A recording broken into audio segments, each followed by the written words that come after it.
What's up, everybody? Forward Max back on our video. So I know I haven't posted in a while, but I apologize to people that saw the video I put up last week. I put it up, no audio, so I took it down, put it back up, no audio again, took it back down. So I'm not about to put up the third video back up again a third time. So I'm just gonna make a completely whole new video because that's smart, and I'll talk about that story another time. But the story I'm talking about today is that happened like 3 years ago, and this is my first and only instance so far involving police. So it's gonna be a good one.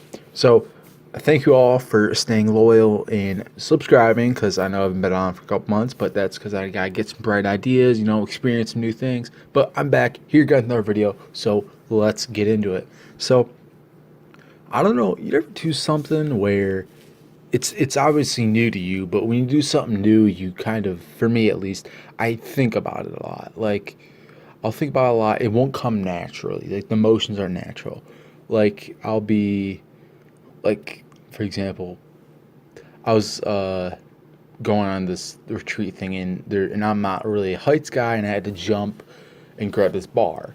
This is very just an example to describe that. So I had to think a lot about jumping. Like, I had to really think about it. But getting up in the morning, I just you go, like, you don't really think about it. So this is one of the moments where I just went, even though this is something I wouldn't normally do. So it was I don't know how I know this, but it was a Wednesday. For some reason we had a half day, so I went back to my house, and the kid that would drive us home, he came over, and he just bought a pellet gun, and he was all excited about it. So he came over, and it was me and my brother, my buddy. His name's Christopher. Christopher came over with his pellet gun, and then my other brother Jim came over, and then another kid came over, which is Tom. So there's five of us. Yeah, five of us. So smart idea. We go onto our roof, my roof of my house, and I live in a boulevard, and we got on the top of the roof, and we're sitting up there. And I don't know whose idea this was, but hey, let's just shoot at stuff with a pellet gun on top of a building when it's like 1 o'clock in the afternoon on a Wednesday in the middle of October. Great idea, right? So we're sitting up there, and none of us saw the red flag, which was my city lawn service car right in front of our house, with people walking around, like, cleaning up like the boulevard. So they were like mowing it, trimming it up, making it look nice. So there's people walking around on the street. So I don't know whose idea it was to be like, oh, let's go do it. And I don't know, but we start shooting. We faced my backyard. We start shooting at a backboard. It was a plastic backboard. It didn't really matter. And I don't shoot at all, because I don't know why I just said no. I was just like, I like guns, but I'd never shot that day, because I was just like, oh, whatever, screw it. So I was kind of hanging back watching, and this kid was like, hey, bro, $20. All right. Again, I don't know whose idea this was, but I have a flagpole right in front of my house. So he's like, all right, $20 or something. But he's like, but I can't shoot the flagpole. First off, the flagpole's metal. Second off, it's not that far away from us. Third, it could ricochet back at us. Don't know whose idea it was. I don't even know why I didn't say anything either. So he lines up the shot. So this thing's probably like 10 feet away from my house, the front of my house. So it's probably like 15, 20 feet from where we're on top of the roof. And he shoots to go for the flagpole. Misses the flagpole. The bullet goes and smokes the back of the windshield of the lawn service car. And it was a truck. It hits, it shatters. We all drop, and the crowd's on, so can't see us. Instantly, everybody was like, fuck, like, what do we do? So me, being the most smartest thinking person at the moment, was like, all right, I'm gonna go check it out. So I get off my roofs really fast. I run out my backyard, hop a fence, go to the side street, walk down my side street, walk past the car. So I walk. No one sees it yet. I'm walking by the car. I see the shattered window. I see it shattered. Nobody's in the car. I was like, all right, at least it's just a shattered window. Not a big of a deal.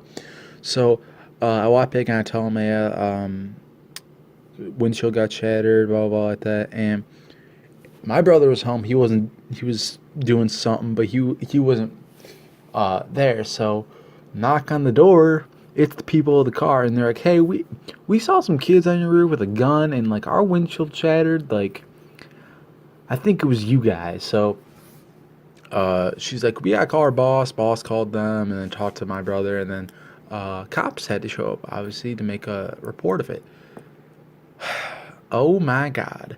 So I don't remember exactly. This was a while ago, but I don't know whether it was before or after my brother said the cops come. But two of the kids, if I can't remember which ones it was, they just dipped. They left my house. They didn't even say anything. They're like, "Oh, we gotta go somewhere," and they left. And they left, so it was only three. It was me, my brother, and the kid that shot the window. He was there. So we were just waiting for the cops to come. So we had to call my parents, obviously. So we called my parents. My mom left work, came home, and the cops get there. And I mean, I didn't have an issue with getting yelled at. I just had the issue of the example the cop used.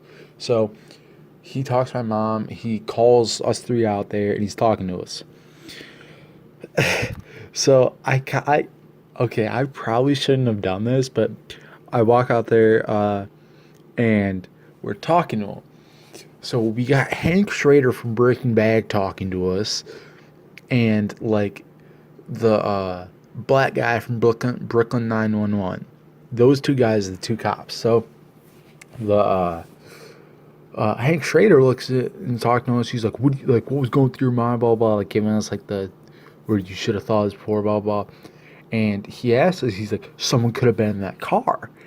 And I didn't say this obviously, but in my head I was like, did I check the car? Blah blah. He's like, someone could have been in the car, holding their head, bleeding out, blah blah.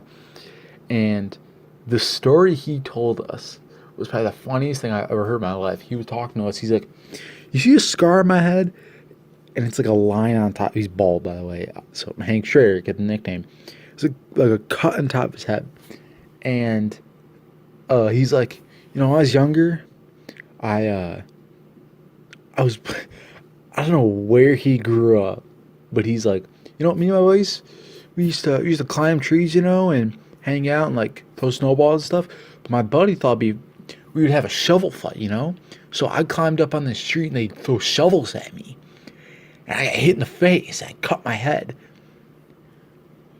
Dude, where do you hang out where you throw shovels at people? Like, it's not like we were like, okay, this was a reckless thing, but throwing shovels at someone is probably more reckless than that. That's like, those videos where people throw scooters at people, like, that's literally the same ballpark. Like, you were throwing just like a tool or like some like object at someone that like it hurts so bad to get hit with. Like, homeboy, why are you throwing shovels at each other? Like, why? Like, so I didn't say any of that to the cop. I was just saying yes and no because obviously I didn't want to backtalk a cop. But he tells us, he's like, yeah, like, you're like messing up with this, and this. It's gonna be this much to pay the window, blah blah.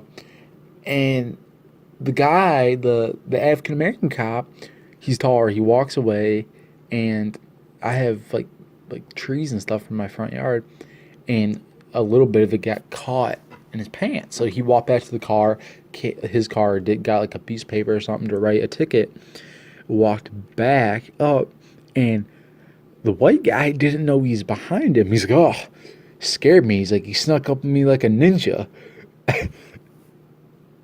I kind of laughed because ninja kind of, it matched the racial ethnicity of this man, and he had stuff on his pants, the black guy, and he's like, oh, maybe you were lurking around the bush and stuff.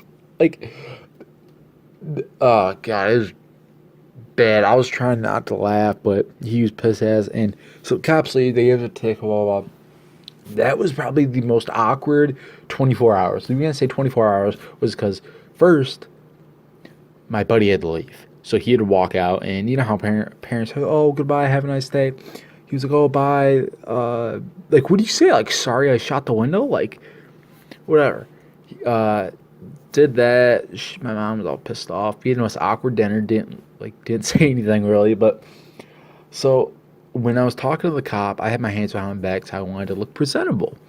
And I saw my neighbor, not my neighbor, like 8 houses down. This person pulling straight. They go to my school. They look at us and stop and stare at us, and they like do whatever. I go to school. Everybody thinks we got arrested because I had my hands behind my back. Everyone thought we got handcuffed. So that was pretty funny because we went to school and all of us went to the same school at the time. So we were just like, oh shit, man, like wild day yesterday. But that was the story of my only incident with cops so far. Hopefully, it's my only one. But thank you all for listening, and I hope you guys have an awesome day. Subscribe, like, do all that good stuff. Have an awesome day.